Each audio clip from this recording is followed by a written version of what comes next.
Pinagpala po ang bawat isa sa amin, hindi dahil sa akin, kundi dahil sa salita na maririnig nila mula sa aking bibig, na ako lang, Panginoon, ay kakasangkapanin mo. Ama, nagpapasalamat po ako, Panginoon, sa mga oras, Ama, na napaparangalan ang iyong pangalan, Panginoon, hindi dahil ako ay mabuti, kundi dahil ikaw ay mabuti sa buhay ko. Salamat po, Panginoon, sa biyaya at grasya, Panginoon, sa habag at awa na patuloy mo, Panginoon, pinagkakaloob, Ama, kung bakit kami nakakatayo, kung bakit kami nakakalagpas sa mga pagsubok namin, kung bakit, Panginoon Lord, na itataas namin ang pangalan mo, Ama, dahil wala kaming ibang source, Panginoon, ng pagpapala, Panginoon, ng kagalingan, ng lahat ng provision, Panginoon, na lahat ng biyayang natatanggap namin, kung bakit kami nagkakaroon ng katagumpayan, kung bakit kami may testimony, kung bakit kami may phrases, Panginoon, and worship, Ama, it's all because of your Son, Jesus Christ, Ama. Kaya salamat po, Panginoon, na ikaw, O Diyos, ang patuloy namin, Lord, hallelujah, pararangalan sa lahat ng pasasalamat. Narinig mo ang pasasalamat ng aking mga kapatid. Patuloy kong tinataas sa iyo ang mga buhay nila mula sa buhay ni Ate Melda, ni Ate Jane, at sa mga kapatid ko na nandito sa loob ng gawain, Ama. Parangalan mo muli ang iyong anak sa pamamagitan ng aking buhay, na lalo kang makilala ng mas malalim pa, Ama, at ma-absorb nila, mag-manifest yung word mo, Panginoon, maging makapangyarihan, Panginoon, sa kanilang buhay, na bawat isa sa amin, Panginoon, isang araw magtuturo, Panginoon, magsasagip ng maraming kaluluwa, magiging ilaw at asin sa mundong ito. Kaya sa oras na to, Ama, inilalapit ko, dinudulog ko ang aking buhay, Panginoon. Purify me, cleanse me, transform me, sanctify me, Panginoon. Anumang bagay, Panginoon, na nasabi ko na hindi naging kalooban at hindi mo kinatuwa sa aking buhay, inihahambol ko po ang aking sarili before you, O God. Patawarin mo ako sa aking mga pagkakasala, Panginoon, upang malaya akong makalapit, makapagpahayag, Panginoon, ng iyong mga salita sa oras na to. Salamat po, Ama, for you are our God, at ang righteousness namin ay nasa iyo, Panginoon, hindi dahil sa amin, O God. Salamat, Panginoon, sa kabanalan mo. Salamat sa wisdom na ipagkakaloob mo. At Lord, dalangin ko na ihanda mo ang bawat puso ng bawat isa, Panginoon, at makuha nila yung bagay at buto na maitanim sa pinakamatabang parte ng kanilang mga puso sa oras na to, Ama.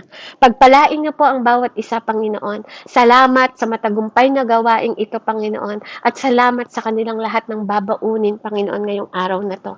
Pagpapala, Panginoon, ang hangad ko sa bawat isa, at ang salita mo, Panginoon, na maging kapayapaan ng bawat isa sa amin, O God, in the mighty name of Jesus, we pray, O God. Thank you for the powerful word, in Jesus' name. Amen. Amen. So, praise God. Hallelujah. So, tayo po ay magsisimula po sa ating introduction. Sabi dito, ang Panginoon po natin, nag-i-initiate siya ng certain movement. Pag sinabing nag-i-initiate po ang Panginoon, nagsisimula. Ano?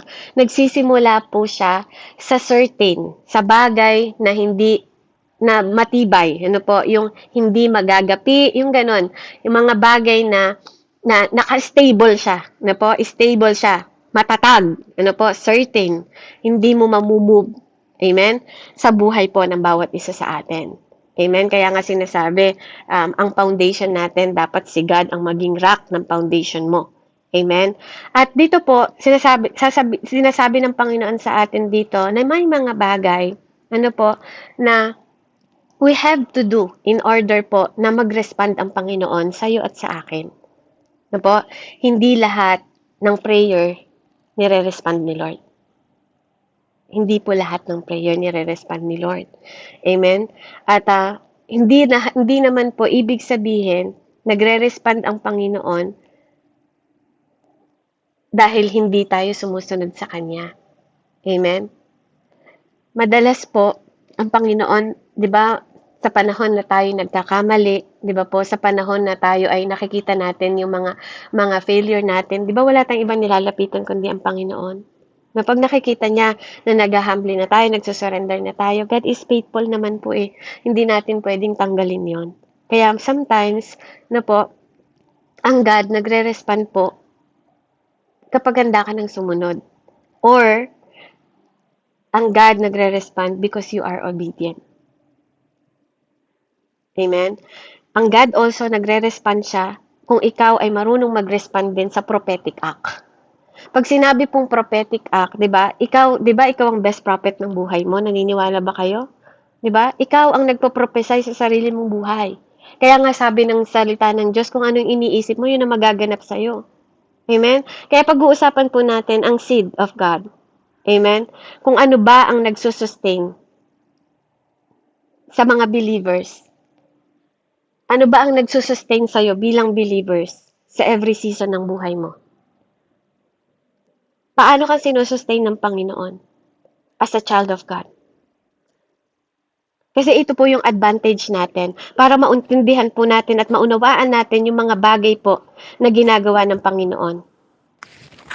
At may mga bagay na dapat ginagawa din ng tao. Pakimute po sa bagong pasok, Ate Bel. Salamat po. 'Di ba? Hindi lang Diyos ang dapat gagawa, ikaw din may gagawin ka. So how man can move God's heart? Paano mo mapapamove yung heart ni Lord? Na kasi may mga bagay, 'di ba? Na katulad ng sinabi ko, hindi naman siya nagre-respond dahil nagdadasal ka lang eh. 'Di ba? Hindi dahil ano tayo, yung mga ganung paraan po na sinasabi natin, na sinasabi ko sa inyo. Kaya there's a time na minsan nagpa-fasting ka pero hindi mo napapamove si Lord. Amen? Minsan naman, no, kahit maraming bagay mong ginagawa, na po yung pagpa-fasting mo, minsan yung ibang tao, 'di ba? Sobra naman na yung pagpa-fasting na ginagawa. Amen? Pero bakit hindi natin mapamove si Lord? Bakit hindi matugunan yung ating mga prayers? Amen? So dito nakikita natin that tayo po minsan we will be offered at nagpa-function tayo sometimes purely on revelation. Amen? Lilinawin ko po, hindi po ako nagbibigay ng bagong revelasyon na parang dinadagdagan ko ang Bible. Amen? Kasi alam ko, bawat isa sa inyo dito, nag-aaral kayo ng Bible, hindi po ako nagdadagdag ng revelation ang Lord. Amen?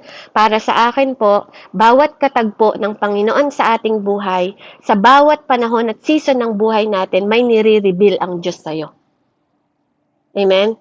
'Di ba? Minsan may mga bagay na season ng buhay mo, 'di ba, na kinakatagpo ka ng Panginoon at nauunawaan mo ito pala yung dahilan kung bakit hindi nagpa-function yung mga bagay kasi may hinihintay pala si Lord. 'Di ba? May kinakaltivate pala siya sa'yo o may hinihingi pala siyang pagbabago. Kaya nga sinasabi ko sa inyo, it's not only the things that God will do, also the things that you need to do. 'Di ba? Tayo as a man, kung ano yung maibabalik natin sa Panginoon. Na po, minsan, hindi yun ang nagiging problema kung bakit hindi tumutugon ng Panginoon. Sometimes it's only purely revelation na gustong makita sa'yo at sa akin ng Panginoon. Amen? So after, 'di ba, ikaw na you've been around, 'di ba po, sa pagsunod sa Panginoon. 'Di ba? Andito ka, gaano ka nakatagal na sumusunod sa Panginoon? Amen? At sometimes, 'di ba po, after you have been tried na maraming beses, 'di ba? The presence of God sa buhay mo. Na po, makikita mo doon that there are things about Jehovah God. Na po, may mga bagay na pinapakita ang Panginoon, 'di ba po, sa buhay natin. Na matututunan mo. Amen? At matututunan mo na paano, 'di ba, sa mga bagay na 'yon na mga nararanasan mo, 'di ba, yung sitwasyon ng buhay mo, lahat tayo may pinagdadaanan. Sino dito ang walang pinagdadaanan? Amen? May title at wala pinagdadaanan. At hindi tayo exempted sa mga pinagdadaanan. Amen? Wala sa atin ang exempted sa pinagdadaanan. So, kailangan matutunan natin on how, 'di ba, we make Him respond. Amen? To a certain things. Specifically, mga bagay, 'di ba? Bagay na pag-aaralan natin kung paano natin mapamove ang Panginoon. Amen? Kasi there's a times that God will say, I will not do something. Dahil may hinahanap siya. Or I will not bless this person. Amen? And the person will pray, 'di ba? Pray, 'di ba? And there will be no blessing na darating sa buhay mo. 'Di ba? Pero dasal ka naman ng dasal. Meron ba nakakaranas ng gano'n? Dasal ka ng dasal, pero 'di ba sa sobrang tagal, yung parang gano'n, wala naman nangyayari. Bakit? 'Di ba? And then they will come, marirealize mo na lang, kaya pala. Amen? But kung ang man and woman, amen, marunong tayo po mag-respond prophetically, makikita po natin ang Panginoon. Matatagpuan natin yung heart ni Lord. 'Di ba? At ma-change natin yung kanyang puso. 'Di ba? Even against sa kanya. Even against sa declaration ng Panginoon. 'Di ba? Kasi maraming kwento po sa Bible na nabago nila, na-touch nila ang puso ng Panginoon. Hindi ko sinasabing nagbabago ang Diyos, pero maraming mga beses po, at I can tell a story to you na magpapatotoo na na-change nila yung mind ni Lord. Amen? Isa na po yung kwento po na minsan may sinasabi din minsan ang Panginoon, 'di ba? About dun sa storya ni Jonah, 'di ba? Na sinasabi niya 'yon. Sabi niya, Jonah, I will destroy. Tell them I will destroy Nineveh. 'Di ba? Pero hindi 'yun ang ibig sabihin ni Lord, 'di ba? Sometimes nami-misunderstanding natin ang Panginoon. 'Di ba po? Minsan sinasabi niya, i-destroy niya 'yon, pero ang totoo hindi niya 'yung gagawin. 'Di ba? Kasi alam ni Jonah, 'di ba, na God, 'di ba, will show mercy and goodness, no? Kilala niya na slow to anger ang Panginoon. Kaya minsan may mga salita po ang Panginoon sa Bible na parang galit siya, pero ang totoo gusto niya pa rin, 'di ba? Iligtas yung mga tao yan paulit-ulit. Amen. Pero si Jonah, 'di ba, tumatakbo siya kasi ayaw niya talaga iligtas yung mga tao na yun kasi mga masasamang tao para sa kanya kasi yun yung mga sumakop sa kanyang mga sila, mga brutal sila pumatay ng tao, 'di ba? Ang Panginoon nila yung mga ng karagatan. 'Di ba? Hindi sila sumasamba sa Panginoon. Kung pumatay sila ng tao, brutalan, pinupugutan nila ng ulo. Alam niyo yung mga tinatawag na mga cannibal, ganun sila. Ganun yung mga tao sa Ninive. Kaya ayaw ni Jonah pumunta doon. Kasi alam niya yung puso ng Lord. Bakit? Kasi Jonah, 'di ba, is walking in the presence of God. 'Di ba? Propeta po si Jonah. Alam niya kung paano kumilos, 'di ba? Kasi nakilala niya ang Panginoon. Kaya ikaw, kapag lumalakad ka prophetically, 'di ba?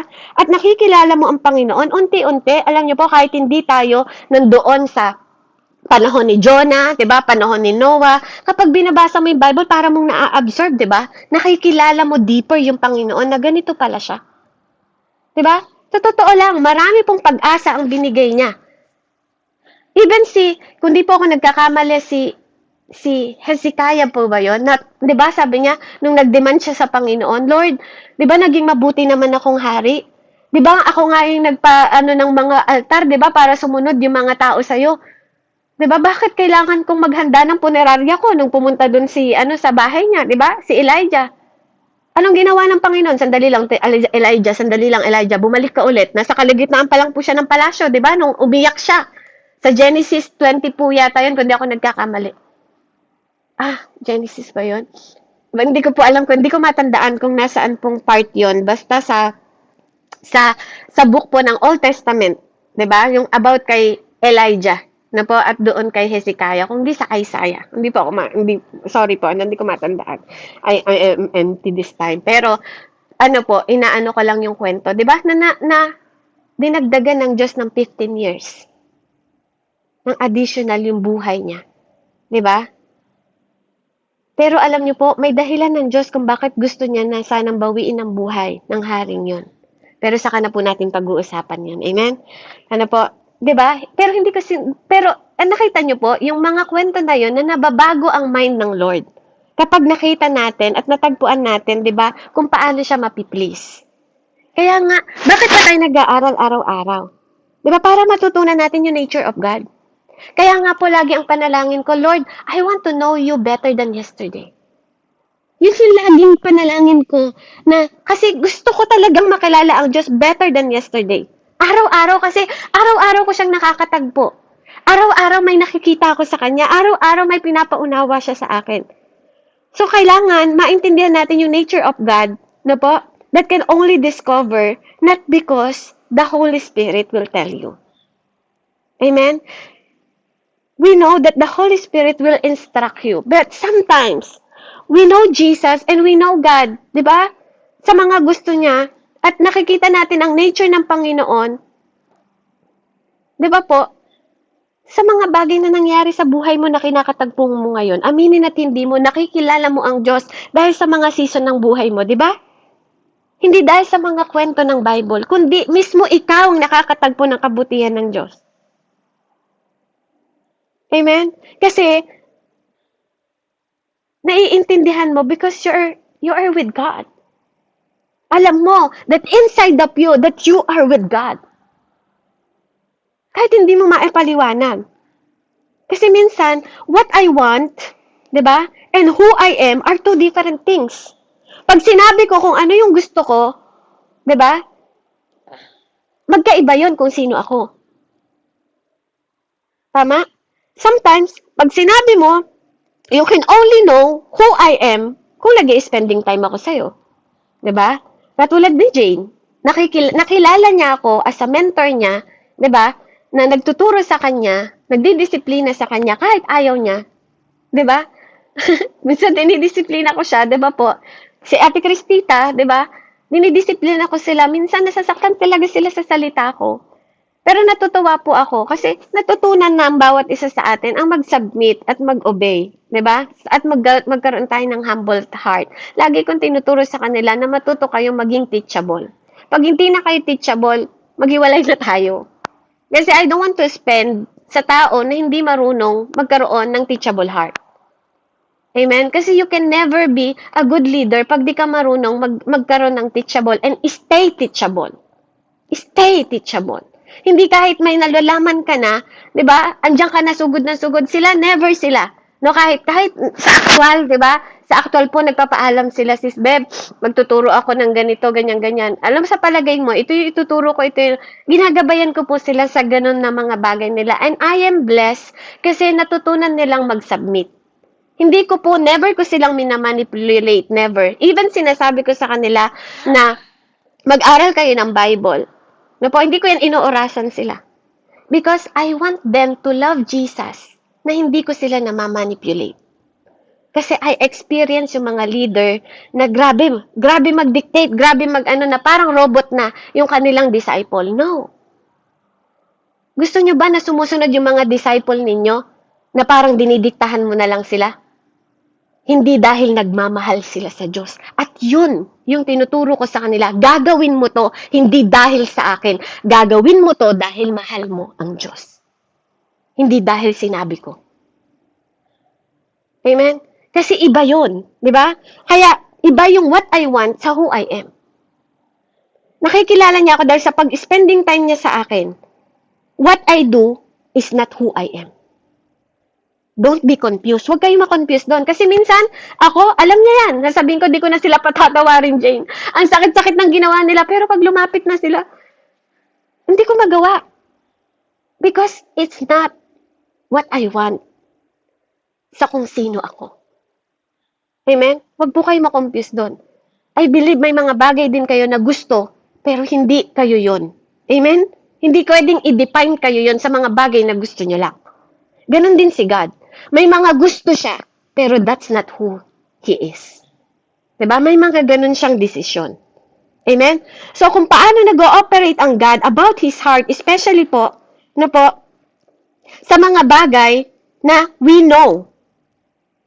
Yung malalaman mo if you are with Him. Kasi hindi mo malalaman yung mga bagay kung wala ka naman sa Diyos eh. Diba? Hindi mo maiintindihan yung mga sinasabi ng mga believers hanggat hindi mo naunawaan yung buhay na nasa presensya ng Panginoon. Diba? Kaya, God can say, He's about to do something, but He's actually don't mean to do it. Yun po yung sinasabi ko sa inyo na may mga salita ang Panginoon na hindi naman talaga niya. Hindi naman yun talaga ang kanilang purpose. Amen? Katulad nga po, nung sinasabi natin na kwento niya sa Ninibe. Amen? Minsan sinasabi ng Lord sa'yo na may mga bagay na gagawin ka kung talagang kinakausap ka ng Panginoon o may mga bagay na dinidesire ka. Pero minsan parang may mga pumipigil sa'yo. Amen? At nagsasabi sa'yo na, anak, huwag mong gawin yan, mali yan, anak, ganito. 'Di ba? Because sometimes God telling you that because He know you can change. Alam ng Diyos na may pwede kang baguhin sa buhay mo. Amen? So don't take God for granted. Wag po natin i-take yung Diyos for granted and don't take any opportunity for granted na binibigay sa'yo at sa akin ng Panginoon. Kaya you can see immediately ang puso ng Panginoon na pwedeng mabago. 'Di ba? Kapag nalaman po natin kung paano i-touch ang puso ni God o paano po natin siya ma-convince at mag-respond sa atin. And God decide. Ano po kung ano yung mga bagay na gagawin niya? At alam ko po na kapag pinangako ng Panginoon, gagawin niya yon. Amen? Walang bagay na pinangako ang Diyos na hindi niya gagawin, mga kapatid. Wala po kahit isa. Kaya nga sabi ng Panginoon, walang salita na babalik sa Diyos. Kapag sinabi niya. Kaya God changed His mind. Ano po? Nababago yung mind ni Lord, di ba po? Pag alam natin mag-act and respond sa Panginoon. Amen? Kaya po, hallelujah, kami sa Prayer Warrior, we have 30 days ng fasting at 30 days po ng meditation and prayer. Yun po yung nirelease ko na sa Prayer Warrior. Kaya, I believe po na naniniwala po ako that this April is a multiplication and fruitful month. Amen? At naniniwala ako that God ay nababago mo lang ang isip ng Panginoon kapag may concern to sa mangyayari sa buhay mo.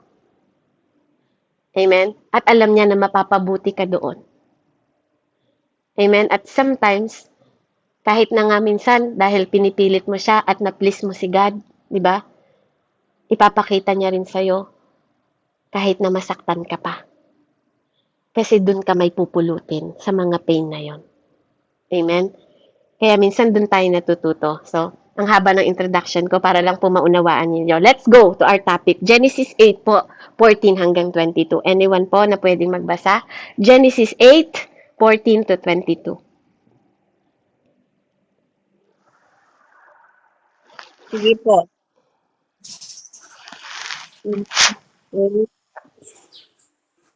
For Genesis 8:14 to 22 po. Amen po. Yung may katarungan po yung malinaw. Okay po. Genesis 8:14 sa ika-27. Ay, hala, Bisaya akong Bible. Sorry po. 14 po hanggang 22. Sige, ako na lang, Sis Ev. Yeah, okay. Praise God. Okay, sige, ikaw na, Sis Melda. Genesis 14, chapter 8, verse 14 po to 22. 14 to 22. 22. Amen. Praise God. Ito po ang sabi ng ika-27 araw ng ika-2 buwan. Tuyong-tuyo na ang lupa. Sinabi ng Diyos kay Noe, lumabas ka na sa barko. Tama po ba, Beb, yung binabasa ko? Amen po.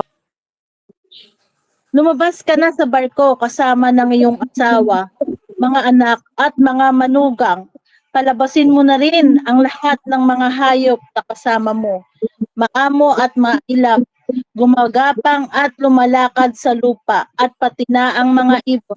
Hayaan mo silang dumami at manirahan sa buong daigdig, at lumabas na nga si Noe at ang kanyang asawa, mga anak at mga manugang. Giyon din, sunod-sunod na lumabas ang lahat ng hayop, mailap at maamo, lahat ng gumagapang at lumalakad, pati ang mga ibon ayon sa kani-kanilang uri. Si Noe ay nagtayo ng altar para kay Yahweh. Kumuha siya ng isa sa bawat malinis na hayop at ibon at sinunog bilang tug. Nang maamoy ni Yahweh ang mabangong samyo nito, sinabi niya sa sarili, hindi ko nasusumpain ang lupa dahil sa gawa ng tao. Bagamat alam kong masama ang kanyang isipan mula sa kanyang kabataan, hindi ko nalilipulin muli ang anumang may buhay kagaya ng ginagawa ko ngayon hanggang naririto't buo ang daigdig. Tagtanim, tag-ani, palaging sasapit sa tag-araw at tag-ulan. Tag-init, taglamig, ang araw at gabi ay hindi mapapatid. Amen po. Amen. Pa-mute nga po yung mic para hindi po tayo nagpi-feedback. Ate Eve, pa-mute po. Salamat po. Ayan, so nakita nyo po, God floods the earth after 40 days and 40 nights. Nakita nyo po, may flood na naganap. Na po, ano yung ginawa ni Noah? Na po, so you and I can have wisdom. Na po, makikita natin yung karunungan dito na ituturo sa atin. Na po, sa bawat storm na nangyayari sa buhay mo. Amen? Na paulit-ulit. Na po, minsan nga, may mga ups and downs ka ng buhay mo. Di ba po? Na, bakit laging nandun? Bakit lagi ka dun bumabagsak? Bakit laging yun ang nangyayari sa buhay mo? Di ba? Maari may problema ka na pag ganun. Amen? Kapag lagi kang bumabagsak sa kung saan ka bumagsak dati. Pag walang nagkakaroong pagbabago. Amen? At bawat isa sa atin, may mga storm tayo na pinagdadaanan. Again and again. Ano po? At bawat isa sa atin, hindi natin gusto yun. Diba? Even sa mga loved ones natin, sa paligid natin. Dapat maisip mo na, pag pabalik-balik ka na lang, may something wrong. Tama? It should be different for you, kasi believer tayo eh. Diba? Hindi to dapat nangyayari sa atin. Kaya, nung panahon na yon, God upset because of what man doing. Diba? Makikita mo sa Genesis 6 kung bakit pinagsisihan pa nga ng Panginoon. Diba? Ang paglikha ng tao. Okay? So, everyone has offended God. You offended God, Ate Eve. I offended God. Ate Melda, you offended God. Ate Jane, you offended God. Kuya Herbert, you offended God. Lahat tayo dito na-offend natin ng Diyos. You and I upset God too. Ate Pril, Ate Cristita, Ate Rowena, Pastora Marilyn. We upset God. Everyone has offended God. And everyone has upset God. Amen? Yun po ang katotohanan. That's the reason why God, our Father, gave Jesus to us. Because everyone offended God. And God needed to reconcile us to Him. To Himself. Diba? Para po sa Kanya. Kaya every single person has offended God. Kaya nga nakita natin si Tatay Job, di ba? Nakita niyo po yung wisdom ni Tatay Job? Kasi naiintindihan niya. Naiintindihan ni Tatay Job na everyone can offend God. Kaya nga alam niya, sinisigurado niya, minamake sure niya na yung mga anak niya, yung mga children niya ay covered. Di ba? Tuwing nag-aalay siya sa altar. Nakita niyo po? Di ba? Just in case na nagkakaroon ng kasalanan ang mga anak ko sa'yo, ng mga bagay na against sa'yo, di ba? Minimake sure niya na hindi ma-offend ang Diyos dahil alam niya, naiintindihan niya na pwede, di ba? Nating ma-offend ang Diyos kahit anong oras at kahit anong panahon. Amen? Kaya make sure that you correct every wrong before God. Ikaw at ako, siguraduhin mo na lahat ng ginagawa mo sa bawat araw di mo na-offend ang Panginoon. At na i-correct mo yon. Amen? Don't worry about people. Huwag kang masyadong nag-aalala sa mga people na nasa pagligid mo. Kasi they are irrelevant. Di ba? Kapag sinabing irrelevant, minsan wala naman sila sa point. Di naman nila naintindihan yung sitwasyon mo. After all, you don't have to live for them. Hindi mo kailangan mabuhay para sa kanila. So your metric of walking, even true men can give you advice. But you have also remember God. Yes, yung mga tao sa paligid mo, si Ate April, mabibigyan kanya na advice. Amen? Si Ate Melda, mabibigyan ka niya ng advice. Ako, mabibigyan kita ng advice. Pero lagi mong alalahanin ang Diyos. Lagi mo pa rin aalalahanin ang Diyos. Kasi minsan, yung mga advice ng tao, gusto nila mag-walk ka sa kanilang shoes. Hello? Walk to your shoes. Kaya ka nga pinalakad ng Diyos yan, shoes mo yan, Ate Melda. Hindi ko yan shoes. May kanya-kanya tayong sandalyas. May kanya-kanya tayong pagsubok. Kasi ang gusto minsan ng tao, ba't di ka sumuot sa shoes ko, Beverly? Diba, sis Bev, bakit hindi mo subukan lumakad sa sandalyas ko, ate? Yan yung binigay sa'yo ng Diyos kasi alam niya na kaya mo yan. Diba? Iba naman yung pagsubok ko kasi baka yung yung pagsubok ko ang binigay sa'yo, baka di mo kaya. Amen? Diba po? Magkakaiba tayo. Wag tayo mabuhay sa mundo na walk in my shoe. No. I'm not walking in your shoe. You're not walking in my shoe. We're different. Amen? Diba? Kasi hindi naman ako tinawag para maglakad sa shoes mo eh. Tinawag ako para mag-walk under Jesus covering. Hindi sa bawat shoes ninyo o bawat isa sa atin dito. Amen? I'm not harsh po. I'm just telling the truth. Hindi na po panahon ng mga palambing-lambing. Amen? Na po, palambing-lambing na mensahe, 'di ba? Para sa mga bata. Alam kong ikaw at ako matagal ka na dito.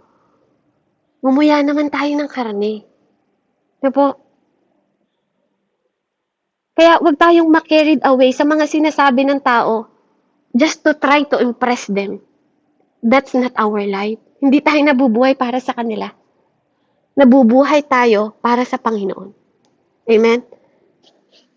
At hindi sa mga shoes nila o sa mga opinion nila. Amen? Napakahalaga po nun, ano po? Kasi yun ang natutunan ko. Na po, kaya hindi mo ako mapapakilos, hindi mo ako mapapalakad sa opinion ng ibang tao. Because the moment you care about people o sa mga sasabihin nila, lagi ko pong sinasabi sa mga alaga ko yan, kapag nag-care kayo sa mga sasabihin ng ibang tao, they become your God. Hindi na si God ang Diyos nyo. Sila na ang Diyos nyo kasi nagtatry kayong i-please sila. At lagi mong iniisip, paano ko isipin nila ganito? Bakit? Mahalaga ba yung iniisip nila? Kung alam mo naman na ikaw ay sumusunod under the will ng God at nasa way ka ng Panginoon, di ba po? Di ba? May kanya-kanya kayong opinion. Tayo may kanya-kanyang opinion. Your opinion. Kaya nga po tinawag niya na your opinion eh. It's your own opinion. That's why it's called your opinion.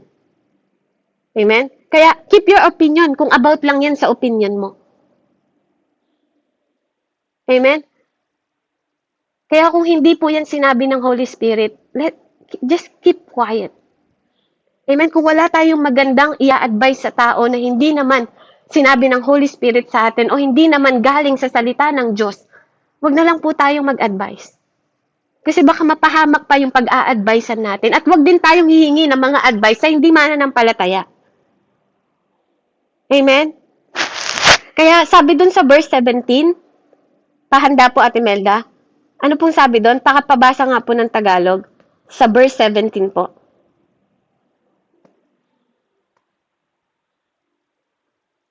Seventeen. Amen Ang po. sabi po dito ay, wait lang po, 17. Sinabi ni Yahweh, hindi ko dapat ilihim kay Abraham ang aking gagawin. Yun lang po. Genesis Sinabi ni 8 po. Genesis 8, verse Ay, 17. sorry, nalipad pala yung page niya. Genesis 8:17.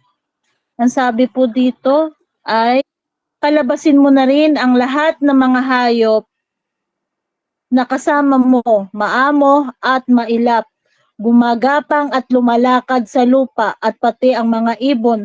Hayaan mo silang dumami at manirahan sa buong daigdig. Amen.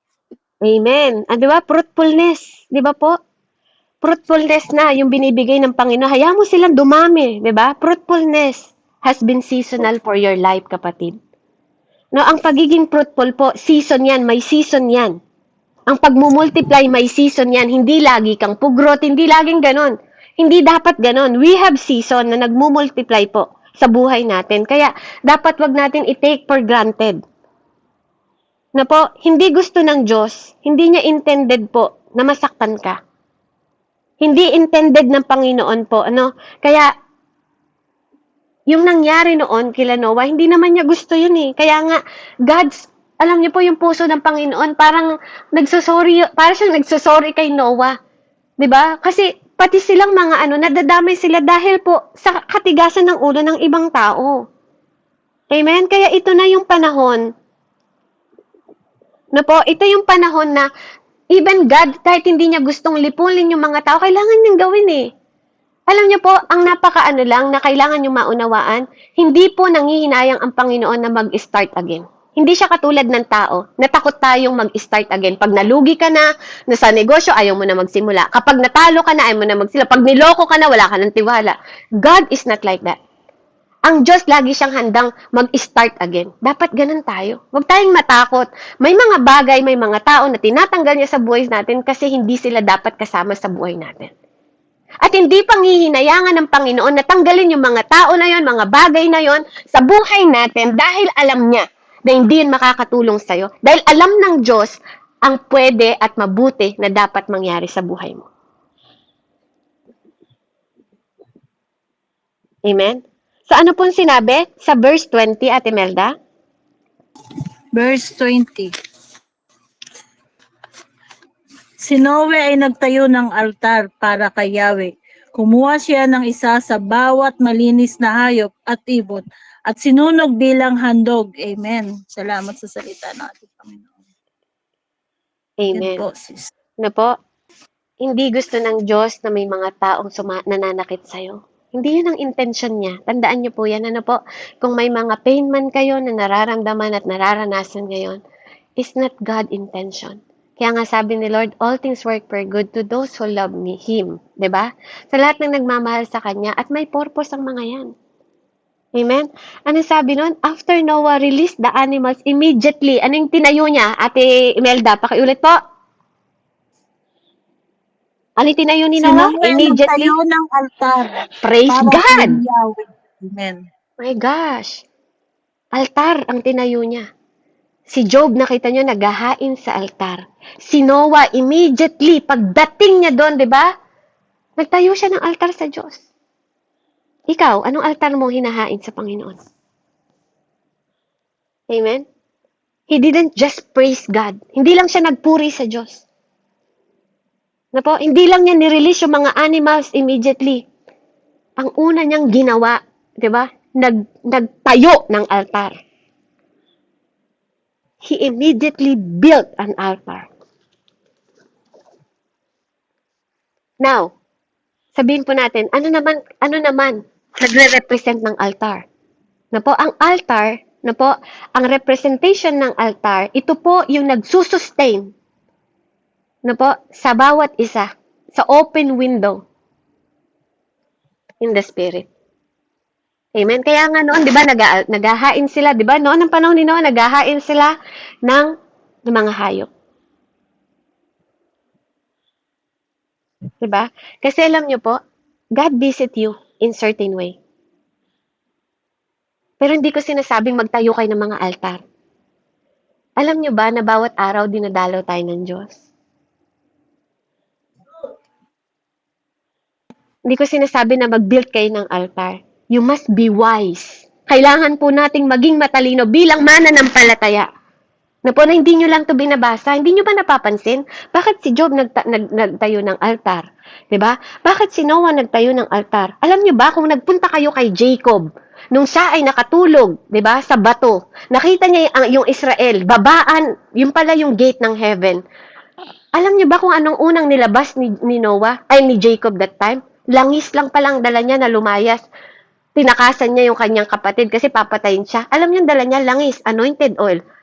Anong tinayo niya agad? Immediately altar. Basahin niyo po. Kaya pinagbabasa tayo ng Panginoon ng aklat niya, ng Bible na to para malaman ninyo at malaman natin kung anong ibig sabihin ng napakahalaga po na malaman natin bawat isa sa atin at maunawaan natin kung ano ang altar. Kasi madalas po, marami sa atin ang hindi nakakaunawa. We don't have enough knowledge para maintindihan yung mga bagay na to. Kasi minsan, binabasa lang natin, dinadaanan ng mata natin, pero hindi natin tinitingnan yung halaga. You must be wise enough to build an altar so that you can sustain the same visitation. Diba? Binibisita siya ng Panginoon. Pinakausap siya ng Panginoon. Amen? I believe po Adam and Eve, they never built altar. Si Adam and Eve, they never built altar. Kaya hindi nila na-occupy yung pong yung territory.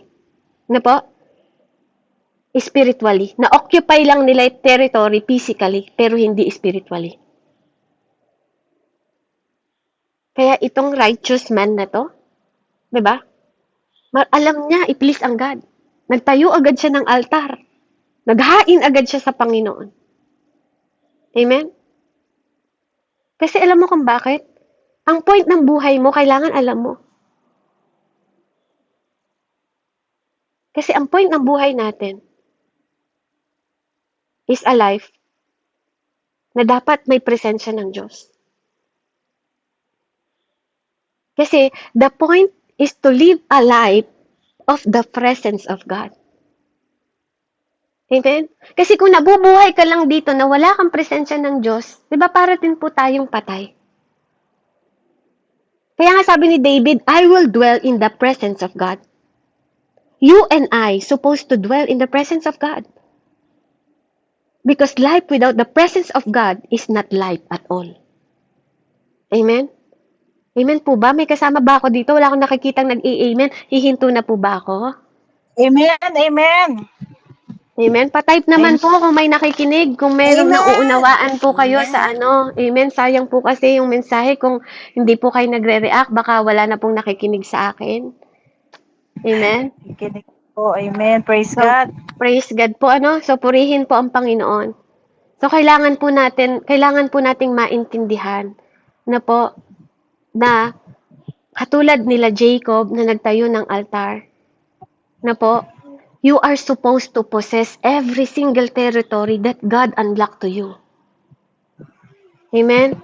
Kailangan mong i-possess o angkinin yung mga teritoryo na binibigay sa iyo ng Panginoon kasi binibless tayo ng Lord. We are blessed. Kaya lang minsan, most of us hindi natin maintindihan. The greatest sacrifice was offered in the mountain. Amen? The reason why Jesus was offered a sacrifice is because God wanted to sustain a certain atmosphere over us. Maraming taong hindi nakakaintindi sa altar na ginawa ni Jesus. Jesus is the ultimate sacrifice. Tingnan ko ninyo na yung pera. Pamute po, Ate Melda. Salamat po. Sorry for interrupt. So every time we need forgiveness, napapatawad tayo ng Diyos. Kasi alam niyo kung bakit? Kasi hindi na natin kailangan ng another sacrifice. We only nakadepende tayo sa one sacrifice once and for all. All that sacrifice is the Lord Jesus. Para sa iyo at para sa akin, Ate Fem. He is the ultimate sacrifice na dapat maintindihan mo at maintindihan ko kung bakit tayo sumasamba sa Diyos na yun. Amen? Pabasa nga po yung Ephesians 4:10-15.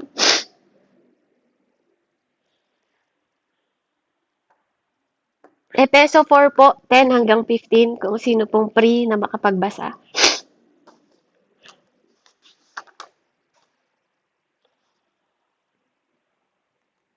Epeso ano po? Epeso 4:10-15. 4:10, 15. Ito po ang sabi, ang bumaba ay siya rin namang umakyat at sa kaitaasan ng kalangitan upang mapuno ng kanyang presensya ang lahat ng nilikha at binigyan niya ang ilan ng kaloob upang maging mga apostol. Ang iba naman ay mga propeta at iba'y mga ebanghelista at ang iba naman ay pastor at guro. Hanggang 14 po. 15 po. 15. Ginawa niya ito upang hihanda sa paglilingkod ang lahat ng mga banal para sa katitibay ng katawan ni Kristo, ang iglesia, hanggang makamtan natin ng iisang pananampalataya at pagkakilala sa anak ng Diyos at maging ganap ang ating pagkatao ayon sa pagiging ganap ni Kristo. Nang gayon, hindi na tayo magiging tulad ng mga batang madaling matangay ng sari-saring aral. Hindi na tayo maliligaw ng mga taong ang mga hangad ay dalhin tayo sa kamalian sa pamamagitan ng kanilang kautusan at panlilinlang. Sa halip sa pamamagitan ng pagsasalita ng katotohanan sa diwa ng pag-ibig, tayo'y dapat maging lubos na katulad ni Kristo na siyang ulo nating lahat. Amen. Praise God. Amen. Naintindihan niyo po ba yung sinasabi na yun? If the blood of Jesus was just shed, na po, and the blood was not put on the mercy seat in heaven, we always required a sacrifice. Kung hindi si Jesus Christ po ang inalay na ultimate sacrifice, lagi nating kakailanganin ng sacrifice. Siguro ubos na yung mga hayop. Siguro po nagpapatayan na yung mga tao dahil nag-aagawan sa sacrifice na isasalang sa altar. Amen? Amen? The reason why, alam niyo po, the reason why we could not sustain forgiveness kapag hindi si Kristo ang pinagkukuhanan natin. Kapag hindi ang presensya ng Diyos ang nananalaytay sa atin, hindi mo kayang ibigay yung forgiveness na yan. Noon, kapag hayop ang binibigay nila, yung blood ng bull, ng sheep, o kahit ano pa na kanilang ialay, hindi nakakarating. Yung amoy lang ang halimuyak lang na mabangong parang insenso ang naaamoy ng Panginoon. Pero it's only remain on earth. Nagre-remain lang siya dito sa mundong ito yung mga hayop na yon. Pero hindi katulad ni Jesus na naupo sa kanang throne ng Panginoon, ni Jehovah God. Jesus being a man and being God, He could take His own blood to the high heaven upon the altars of altars and sprinkle His blood. Nilagpasan niya bawat altar, lahat ng altar nilagpasan niya. Kung anumang altar, kanino mang altar, because He is the ultimate sacrifice. At ang reason po, why we still in the presence of God, even now. And none of us, wala kahit sa atin dito ang kayang gawin yung redemption na ginawa ng Panginoon na yun. Kaya we should say thank you kay Jesus araw-araw. Kasi kung hindi kay Jesus, do you think gagaling yung mga sakit natin? Kung hindi kay Jesus, do you think may panglilinis ng kasalanan? Kung hindi kay Jesus, do you think tayo po magpa-prosper? Spiritually, physically, emotionally? Lahat ng yun dahil sa ultimate sacrifice na yun na nilagay dun sa altar na yun kung bakit ka sumasamba ngayon. Na minsan hindi naiintindihan ng tao kasi natitake for granted.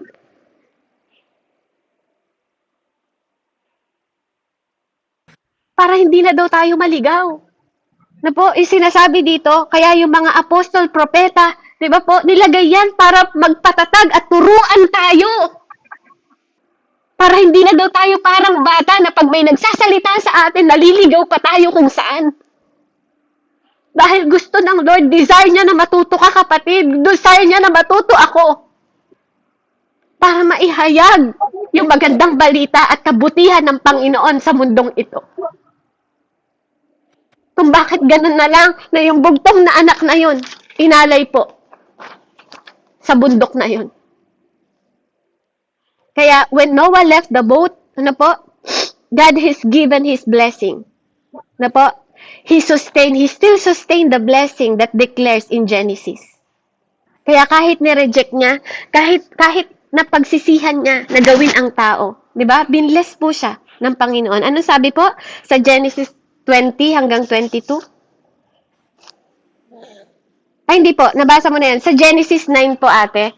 Pwede po ba si ate, sa Bible ka pa ba, ate Melda? Sino po pwede magbasa? Genesis 9 po, 1 hanggang 17. Ano po yung pangako ng Panginoon? Amen. Praise God. Chapter 9 po ba, Sis Beb? Opo, Genesis 9, 1 hanggang 17. Amen. Praise God. Ito po ang sinasabi. Si Noe at ang kanyang mga anak ay binasbasan ng Diyos.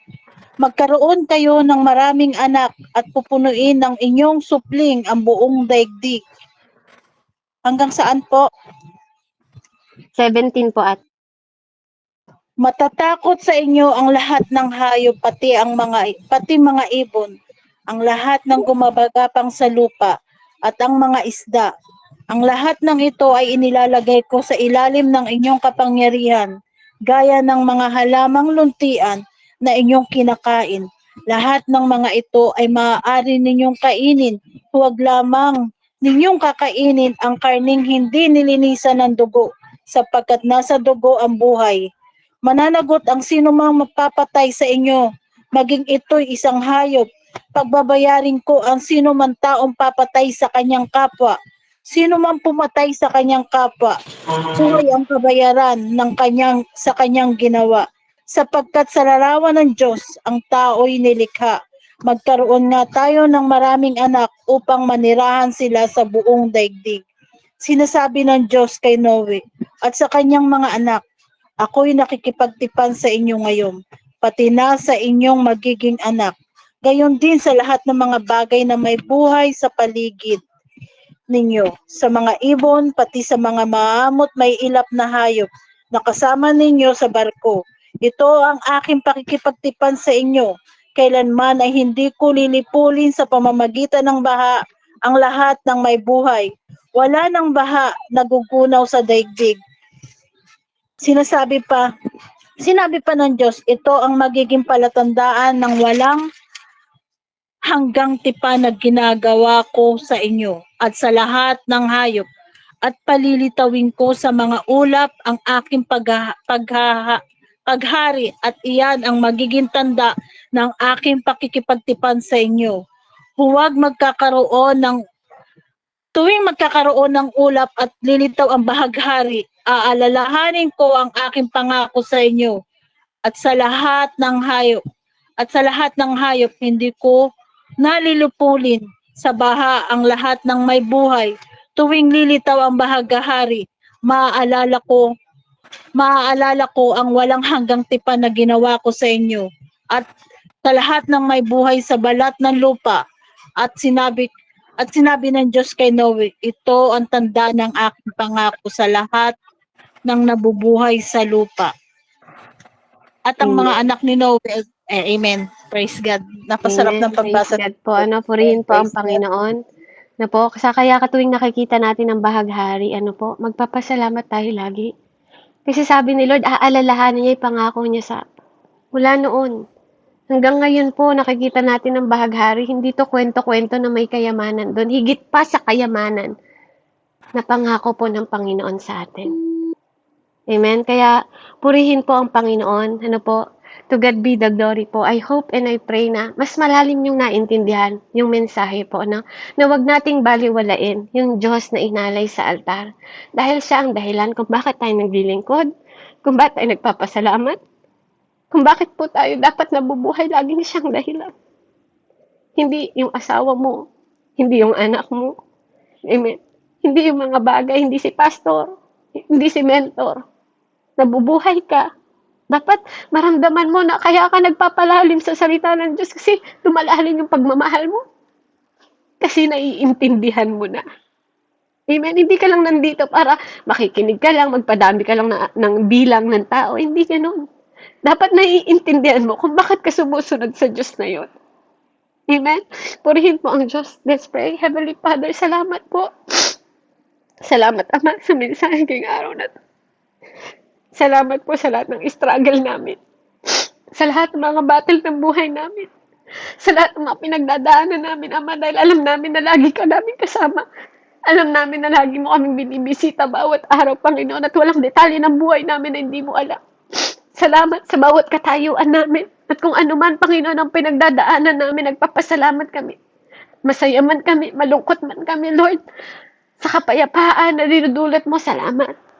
Salamat sa bawat araw, Panginoon ko, na nararanasan namin, Panginoon, na makapagpasalamat sa iyo, maglingkod sa iyo, na hindi namin i-take for granted yung kabutihan mo. And even yung pagliligtas mo at ang buhay mo na inalay mo sa bundok ng Kalbaryo, Panginoon. Na ang paglilingkod namin, Ama, na hanggang kamatayan, makapaglingkod kami ng may katapatan sa iyo. Kaya Lord, bawat kalagayan at sitwasyon na pinagdadaanan namin, wala kaming gustong sabihin sa iyo kundi salamat. Dahil alam namin, Panginoon, na lahat ng source namin, Panginoon, ay ikaw. Kaya salamat, Panginoon, kasi nakakapagpatawad kami ng kapwa namin. Salamat kasi nakakapagmahal kami ng mga tao, even nakakagawa sila ng mga bagay, Panginoon, na hindi maganda sa amin. Salamat, Panginoon, na hinuhubog mo kami, Panginoon, ayon sa iyong wangis, Ama. Salamat that we are your under, Panginoon, ng covering, ng kaligtasan sa iyo, Panginoon. Na alam namin, Panginoon, na walang bagay na mananakaw sa amin. Kung ikaw ang magpapala sa amin, walang bagay, Panginoon, na kukunin sa amin, O God. Dahil alam namin, Panginoon, na sapat ang iyong dugo, Panginoon, na inalay sa Kristong Kalbaryo. Para sa altar na magsusustain sa amin habang kami ay nabubuhay, Panginoon. At naglilingkod, Panginoon, na nararanasan ang presensya mo. Na mararanasan namin, Panginoon, Lord, ang kaharian mo dito pa lang sa lupa. Hanggang makarating kami dyan. Nawamadatnan mo ang bawat isa sa amin, Panginoon, na naglilingkod at nagpapasalamat sa iyo sa bawat araw, Panginoon, na aming buhay, O Diyos. Salamat sa battle, Panginoon, na ikaw po ang lumalaban para sa amin at ang victory, Panginoon, ay sa amin, O God. Salamat sa bawat testimony, Ama, na maririnig mo, Panginoon, sa mga susunod na araw, Ama, pagkatapos ng mensaheng ito, O Diyos. Purihin ka, dakalain ka, lulatiin ka, Panginoon, sa pinakamataas na pagsamba. Salamat, O Diyos, sa pangalan ni Jesus. Amen and amen. Glory to God po and God bless po. Amen. Praise God. Salamat. Salamat, Sis Beb, sa isang mensaheng napakaganda po para sa bawat isa po, na alam ko na ang bawat isa na nakinig po na mensahe na i-share po ni Sis Beb, alam ko nangusap po si Lord sa inyo.